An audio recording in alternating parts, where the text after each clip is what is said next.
Vierge Marie. Elle est l'icône absolue de l'Église catholique. Depuis le Concile de Trente et son décret sur les reliques et les images, l'Église interdit toute représentation non conforme au dogme de la Vierge et de son enfant, supprimant ainsi les œuvres trop charnelles. La Vierge allaitante est bannie de l'iconographie car durant la Renaissance, trop d'abus d'humanisation de ce pilier de la chrétienté ont risqué de détourner les fidèles de la foi. Pourtant, dans l'Évangile selon saint Luc, cette maternité est magnifiée. Partant de ce texte et un peu malicieusement, j'ai réalisé un premier tableau, la Vierge allaitante.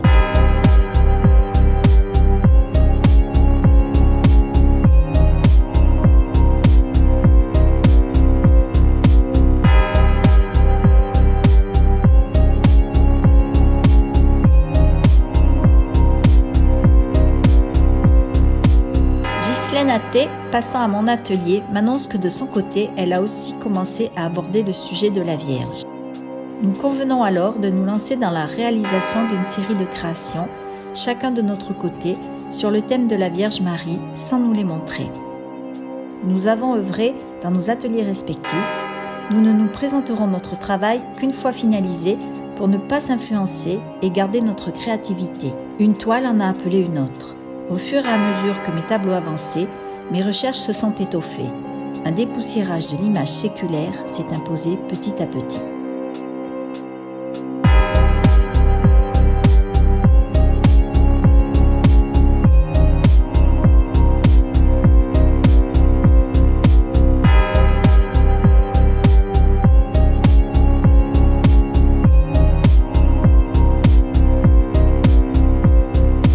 Le tableau suivant, Sedes Sapientiae, est une vierge gothique dans le style des années 1980.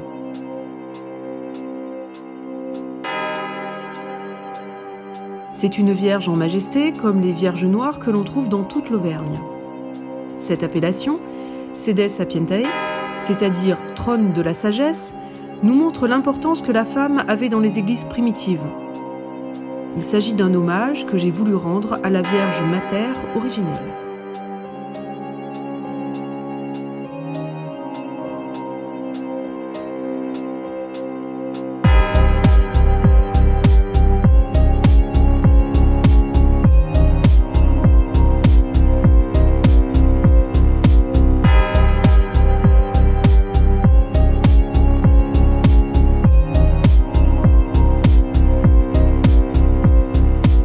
J'ai peint ensuite la Vierge au serpent car j'ai voulu réhabiliter dans ce tableau des animaux diabolisés par l'Église.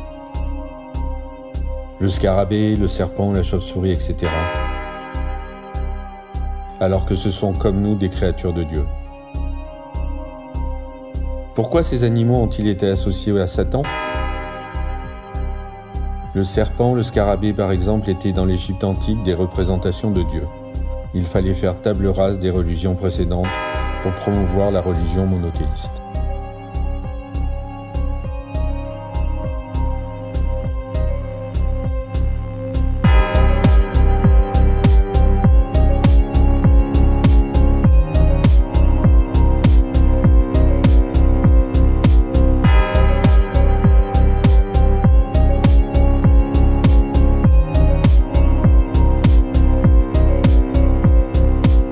De diaboliser à diabolique, il n'y a qu'un pas.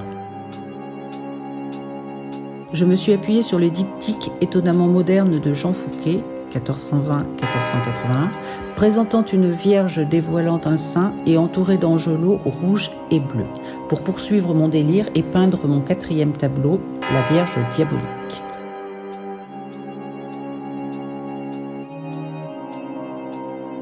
Sur mon tableau, elle n'est pas entourée d'angelots mais de diablotins. Elle tient dans ses bras un Jésus marqué du signe du diable et porte au cou une croix inversée.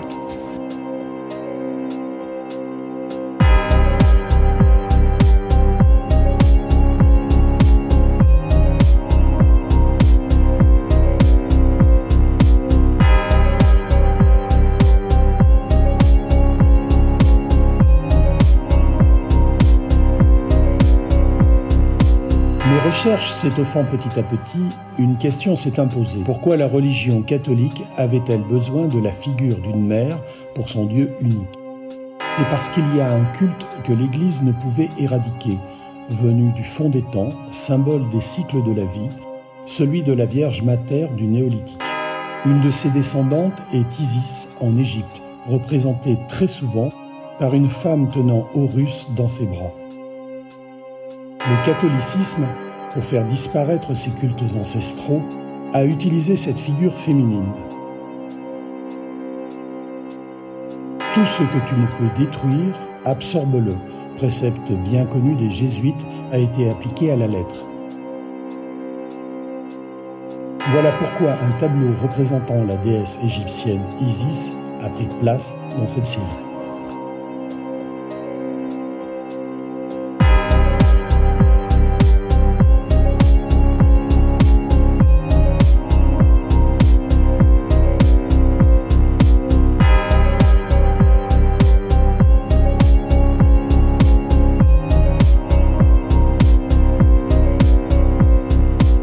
Dans une société judéo-chrétienne devenue machiste par essence, il fallait que cette Vierge Mater, femme toute puissante, perde de sa superbe et soit soumise à la jante masculine. Comment ? La mère de Jésus est vierge, comme si une certitude de chasteté éternelle lui interdisait toute sexualité bienheureuse. C'est une façon d'inférioriser les femmes. D'où le tableau suivant, la Vierge se lamentant sur son éternelle virginité.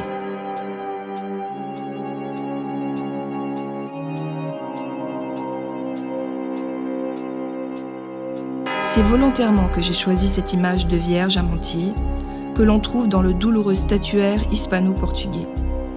Elle est entourée de phallus et son auréole est composée de préservatifs. Elle voudrait perdre sa virginité et connaître le plaisir qui lui est refusé indéfectiblement, sans risquer une grossesse bien sûr. J'ai voulu représenter une Vierge avec des idées impures, inspirées par le malin. Dans ce tableau, le monogramme AM de la Vierge Marie figure un accouplement.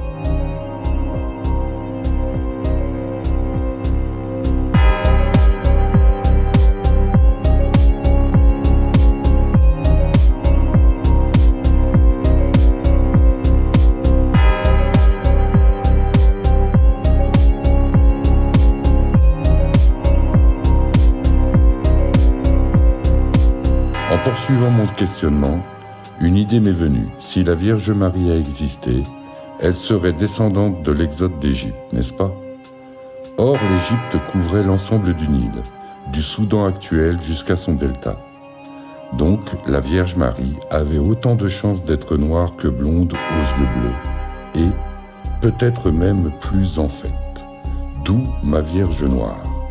On retrouve même un verset dans le Cantique des Cantiques 1,5, disant « Je suis noire, mais je suis belle, fille de Jérusalem, noire comme les tentes de Cédar. »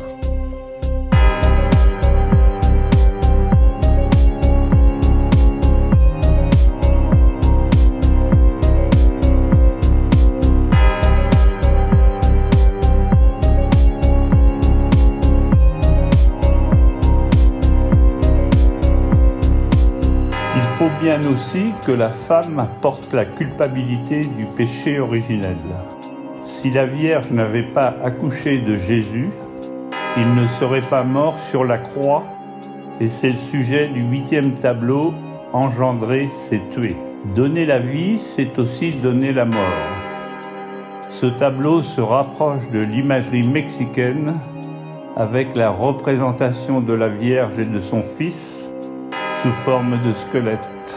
Je les ai entourés de plantes carnivores pour accentuer l'aspect mortifère.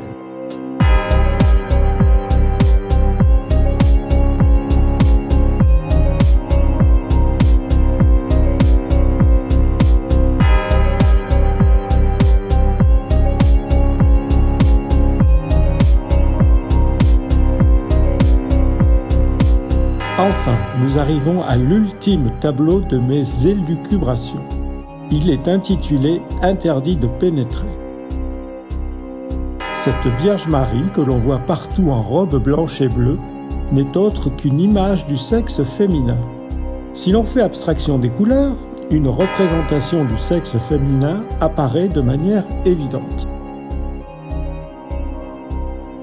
Pour rendre cette image contemporaine, un piercing en auréole d'épines est planté dans le capuchon clitoridien pour empêcher toute velléité sexuelle.